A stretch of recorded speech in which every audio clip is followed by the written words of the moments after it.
Phil Knight was just a young man with a passion for running. He had spent years training, pushing himself to be the best athlete he could be. But as he ran, he noticed something. His shoes were holding him back.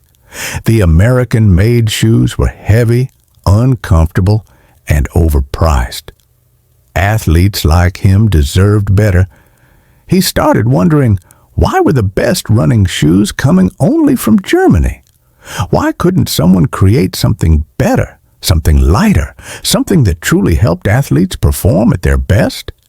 That thought wouldn't leave his mind. But he wasn't a businessman. He had no money, no experience, and no plan. Still, the idea kept growing in his heart. One day, he made a bold decision. He would bring high-quality, affordable running shoes to America. It sounded crazy. Even his father thought it was foolish. But Phil had made up his mind. With just $50 in his pocket, he flew to Japan. There, he convinced a small company, Onitsuka Tiger, to let him distribute their shoes in the U.S. It wasn't easy. He was just a young man in a suit that didn't even fit properly, standing in front of experienced businessmen. But somehow, he convinced them. They agreed to send him shoes. Back home, he had no office, no employees, just boxes of shoes sitting in his tiny apartment. He started selling them at track meets, sometimes from the trunk of his car. Some days he sold a few pairs, other days, nothing. There were moments when he wondered if he had made a huge mistake, but he kept going. Years passed, and his small company, Blue Ribbon Sports, began to grow. Then, the unthinkable happened. The Japanese company he had trusted decided to cut ties with him. They no longer needed him.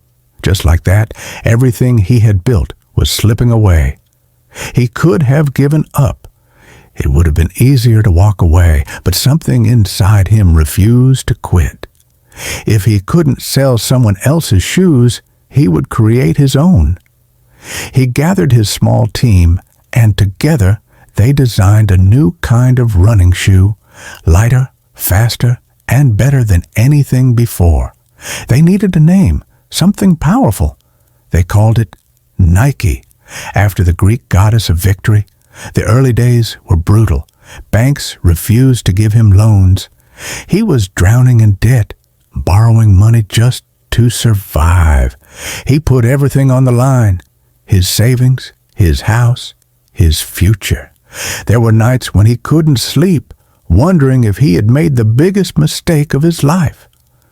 Then came the moment that changed everything. Nike signed a young basketball player named Michael Jordan.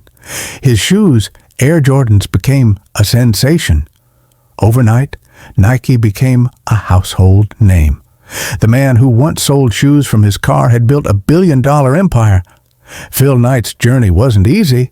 He faced rejection, failure, and betrayal. But he never stopped believing. Today, Nike's slogan, "Just do it," isn't just a catchy phrase.